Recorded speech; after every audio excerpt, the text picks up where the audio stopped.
There is a strong support for non-oversampling R2R DACs, but also for upsampling low bit converters.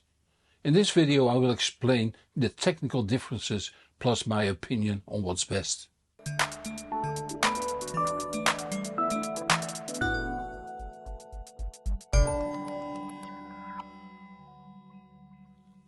To understand in what way R2R DACs, also called ladder converters, and low bit converters, also called upsampling converters, differ, we need to understand how digital audio works. I've told this before, so if you already know this you can easily skip to the next chapter in the timeline. Okay, let's say we want to sample a piece of a waveform that just happened to be a straight line. Not very likely, but trust me, it has a reason. This waveform is then sampled at regular time intervals. In layman's terms, the voltage of the audio signal is measured with a fixed interval between the measurements. The measured voltages are stored in a table that can be stored or transported. On playback, the table is read from the medium and those voltages are rendered. In layman's terms, the DAC outputs a given voltage at a given time interval. As you can see, the output is not identical to the original. That is achieved by filtering the output signal at half the sampling rate, the number of measurements per second. For CD that's 44,100 times per second, so a very steep filter should be used at 44.1 divided by 2 is 22.05 kHz. In practice, a filter at 20 kHz is used. If no filter would have been used, those very high frequency staircases might cause aliasing distortion and or cause amplifiers to become unstable and or tweeters over your speakers might become too hot and die.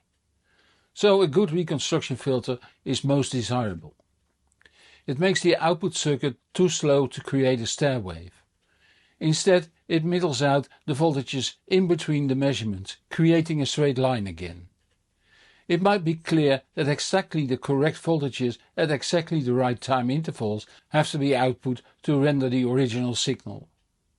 If for instance the intervals vary in length, the signal on the output will be distorted, as can be seen here. It is even better seen when I plot the original one behind the resulting red line. In the beginning of digital audio, Sony introduced the PCM1 digital encoder that stored the bits encoded in a video signal on a pneumatic video cassette recorder. It must have been in 1978 that I mixed down a 1-inch 8-track analog recording of a blues band to it, and was impressed.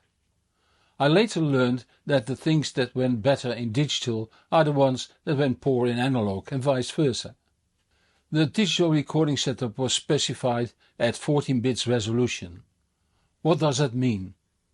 When storing the table with measurements digitally, that needed to be done in binary code, so using ones and zeros. When 14 bits are used, the most significant bit carries 15% of the weight, the second significant bit carries 25% weight, and each subsequent bit carries half the weight of the previous one. In this table you can see that when half the output, bit 1, is 1 volt, bit 2 represents 0.5 volts, bit 3 0.25 volts, and so on. So if a voltage of 1.13 volts is measured, bit 1 and bit 4 will be high. If the recording is made with 14 bits, the smallest detail can be played when the maximum output is according to the Redbook specifications is 0.12 millivolts. The Redbook specifications were published by Philips and Sony and specified the maximum output voltage of a CD player at 2 volts RMS, hence the 1 volts weighing 1 bit. When 16 bits are used, the smallest step is 0.03 millivolts, and when 24 bits are used, 0.012 microvolts is the smallest measurement step. In the early days, the digital to analog converters had no real output below 14 bits. 16 bits real resolution was achieved by Philips by using oversampling, on which later on more. Today DACs can be specified at 24 bits, where in the real analog world they almost never exceed 20 bits equivalent. Very rarely 21 bits is almost achieved. The sampling rate is the frequency at which the audio signal is measured during recording. For CDs this is 44,100 times per second. This frequency was determined by the U-matic video recorder used in the first digital recording sets. Once the first CDs went public, this could of course not be changed to guarantee compatibility. The broadcasting world later started using 48 kHz. One reason could be that 48 kHz recordings are easily converted to 32 kHz as used in radio broadcasts. When video productions, like TV programs, DVDs and Blu-rays were also issued as CD, think MTV Unplugged, 48 kHz audio had to be converted to 44.1 kHz, which gives more rounding errors. So we see both 44.1 and 48 kHz recordings or multiples thereof. The audible difference between 44.1 and 48 kHz is in practice non-existing. Higher sampling rates from 88.2 kHz upwards can offer higher sound quality. But according to the Nyquist-Shannon theorem, there is no theoretical explanation. Music seldom contains information above 20 kHz, and we humans are certainly unable to hear information above 20 kHz, and then only when on young age, where buying a quality stereo is financially unrealistic. According to Nyquist, a band-limited signal can be sampled without loss when done at twice the highest frequency in the continuous band-limited signal. So when sampled at 44.1 kHz, 44,100 times per second, the highest frequency that can be digitized without loss is 22.05 kHz. And although this might in theory be true, there are some hurdles in practice. First, music is not continuous, it starts and ends. Second, nature knows no band limiting, so the signal has to be filtered. So in theory, Nyquist was right, but back then, almost 100 years ago, he was not able to build a machine that brought it into practice. And in a sense, we today are not able to do that 100% perfect either. Having said that, today we can get rather close. Computer technology has brought us all the electronics to use far higher sampling rates and bit depths, even beyond what might be needed. You now know that having 24-bit music files is overkill, since we can't build DACs with 138 dB dynamic range, the analog equivalent of 24 bits. So DACs that can read 24 or even 32-bit signals still output analog signals with a dynamic range of around 114 dBs, equal to a 20-bit system. With sampling rates, things are somewhat more complex. As said, during recording, the incoming analog signal has to be filtered at half the sampling frequency. For CD quality, 20 kHz filtering is used, meaning that the filter has to be extremely steep. From 20 kHz to 22.05 kHz, it has to go down 96 dB. Prior to digital audio, no audio engineer would ever use a roughly 750 dB per octave filter. But for CD quality, that is what is needed. This is where higher sampling rates come into play. For when the sampling rate is 88.2 kHz, a less deep filter can be used.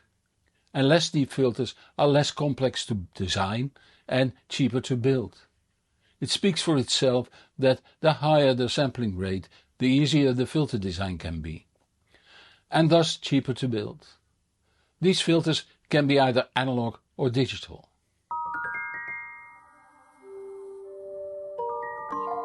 As we have seen in About Bits, the more bits you use, the smaller the value each bit represents. Each bit lower gives half the value of the preceding bit, and thus the resistor value responsible for that value has to be of very high precision. This is where the name R2R comes from. Resistor value 2 times resistor value. But when voltages get very low, the precision of even the most precise resistors falls short and the self-noise of the resistors start playing a part too. Right from the start of digital consumer audio, the CD player, Philips used a solution for the limited low-level linearity, the precision of the analog output at low level. All other brands used R2R DAC chips that had a hard time to achieve more than 14 bits equivalent resolution. But when CBS developed direct stream digital and was subsequently bought by Sony, it became the encoding technology for a super audio CD. The idea was that since analog to digital converters used in studios outputted a 1-bit signal, the 1-bit signal was then decimated to a 16-bit 44.1 kHz signal to use on CD. CBS Labs realized it could be more easy if the 1-bit signal was stored and used as an archive medium. Sony and Philips then used it for Super Audio CD. Later on, DSD also became a distribution format for downloads. Watch my 2-part video DSD Explained Part 1 and 2 for in-depth explanation.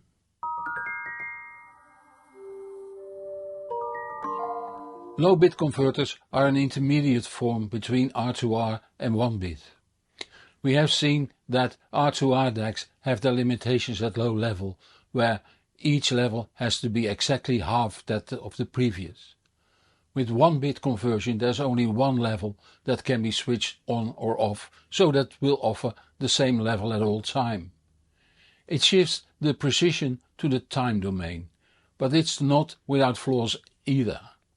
Poor jitter performance might limit low-level resolution. It produces modulation noise and has other jitter-related aberrations.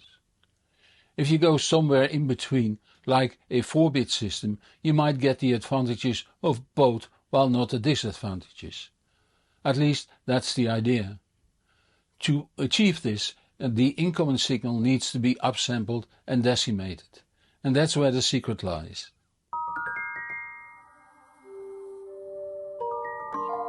It's in the processing where the secret lies. Upsampling DAC chips have limited computational power since chips can't be developed for a limited market like the audiophile market. Only when aimed at TVs, set-top boxes, portable players and other mass market products there is a business case for a chip manufacturer. Nowadays there are DAC chips that allow the DSP function to be done by an external chip, which does bring the sound quality up if the DSP code is of quality. And there are manufacturers that use powerful field programmable gate arrays, FPGAs for short, that they program themselves to be an upsampler and DAC. But that has severe consequences for the price. In the meantime, the R2R camp has introduced a way to improve the low-level resolution by programming an FPGA to combine several resistors to get the right values for excellent low-level precision.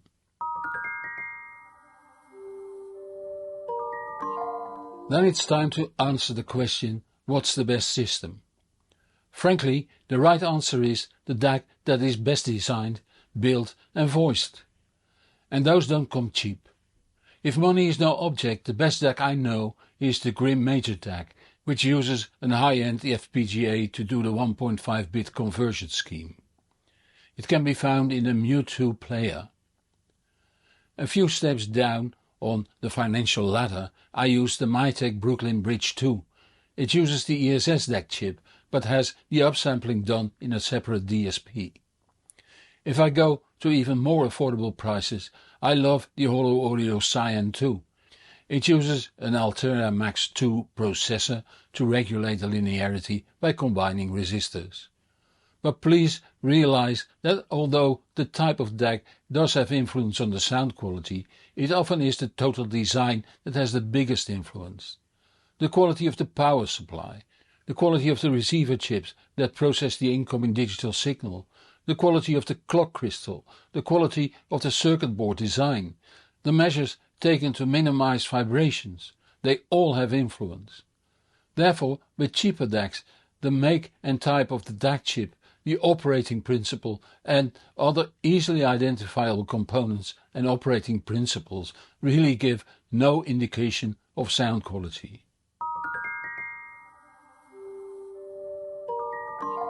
And then there is the matter of taste. Some like very high resolution, others like a warmer sound. Hi-fi is a lie. There is no way to reproduce what physically took place in the concert hall. A good stereo lets you believe you were at a live event. That's a subjective judgment. And of course your stereo has to stay close to what the sound engineer during recording heard through his monitors. Given the wide variety of monitor speakers in studios, each with its own sound character, it means that this is miles away from reality. That doesn't mean you can't have the enjoyment of a music reproduction. Your brain interprets the sound as it interprets text when reading a book. And just as the book can be easier read when the layout and the chords are well chosen and the print quality is good, a music reproduction can sound good if the recording is done well and the playback equipment is of high quality. How high depends on your personal listening experience, your interest in sound quality, your acoustic environment, your stereo, and how well your stereo is set up. All these things might be of greater influence to the perceived sound quality than the working principle of your DAC. And on that bombshell we come to the end of this video. There will be new videos soon, so subscribe to this channel or follow me on Patreon, Facebook, LinkedIn, Instagram or TikTok to stay up to date on new videos. Patreon and YouTube Premium subscribers see my videos a week earlier and ad-free. Help me reach even more people by giving this video a thumbs up or link to this video on the social media. It would be greatly appreciated. A big thank you to the viewers who support this channel financially. It keeps me independent and allows me to improve the channel further. If that makes you want to support my work too, the links are in the description below this video on YouTube. I'm Hans Beekhuizen, thank you for watching and see you in the next video. And whatever you do, enjoy the music.